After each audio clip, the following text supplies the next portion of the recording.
क्या प्रकरण है भैया आपका? प्रकरण ये है कि मेरे पिताजी का नाम जैनेंद्र द्विवेदी है, उनकी अराजी होरा कछार में 230 है।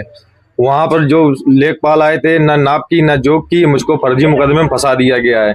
मेरे खिलाफ फर्जी मुकदमा लादा गया है। अगर खरंजा उखाड़ा भी गया था तो अगर सरकारी है तो लेखपालों को नाप करके बताना भी चाहिए था। और जमीन मेरी पुश्तैनी है, मेरी पुश्तैनी जमीन में खरंजा था।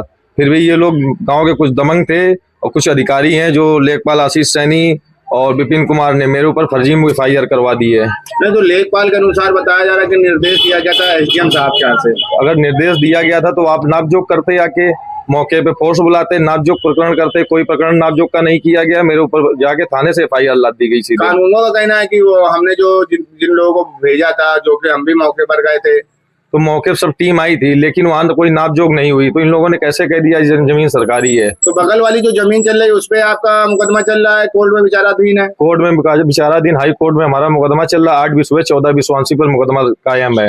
और बाकी जो जमीन हमारी 1 बीघे 5 बिस्वे हमारे चाचा के नाम, पापा का नाम है। तो जैसे कि बताया जा रहा है खड़ंजा बहुत पुराना बिछा हुआ था। खरंजा हमारे पिताजी ने, दोनों भाइयों ने मिलकर बिछवाया था। जब बंटवारा हो गया तो चाचा ने अपना हिस्सा बेच दिया। ये मेरे हिस्से में खरंजा पड़ा था, तो इसको आम रास्ता लोग घोषित करना चाहते थे, पीछे कुछ बिल्डर मिलाना चाहते थे, तो हमने वो हटा ही दिया। अच्छा, तो फिर इसके खिलाफ में जो आपने एप्लीकेशन दी होगी कि हमारे जमीन पे खड़ंजा बिछा हुआ है, हम इसको हटाना चाहते हैं। नहीं, इसके खिलाफ तो एप्लीकेशन नहीं दी गई थी। तो इसके आपने अपने ही अनुसार जो है हमने अपने ही अनुसार हटा दिया कि मेरी पुश्तैनी जमीन थी।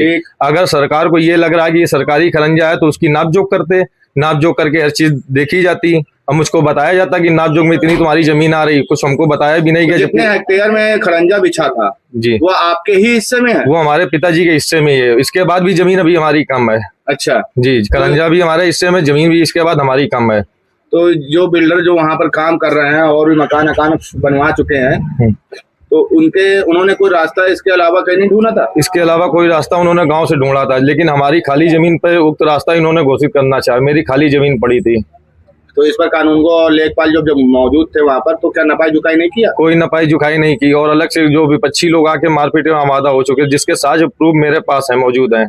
तो मुझको बहुत जमीनी कागजों में तो आपका अंकित होगा कि जमीन आपके मेरे पिताजी का नाम जैनेंद्र द्विवेदी का नाम जमीन खितौनी में दर्ज है ऑलरेडी। अच्छा, मेरी पुश्तैनी जमीन है। मेरे चाचा ने, जब बांट हुआ था, मेरे चाचा ने अपने हिस्से की जमीन बेच डाली। मेरी 12.5 बिस्वे पड़ी थी। 8 बिस्वे 14 बिस्वांसी पे हाई कोर्ट का मुकदमा भी चल रहा है हमारा, जो विचाराधीन है। तो इस पर आप कहाँ तक जाएंगे? आप जो जिस तरह से आपको कानून को और लेखपाल ने गलत किया है, अगर मेरे साथ गलत किया है, मैं पहले तो DM साहब, SDM साहब के पास जाऊंगा। अगर यहाँ से नहीं बना मैं कोर्ट जाऊंगा, कोर्ट से नहीं फिर मैं हाई कोर्ट जाऊंगा। जब हाई कोर्ट से भी नहीं बने तो मैं सुप्रीम कोर्ट जाऊंगा।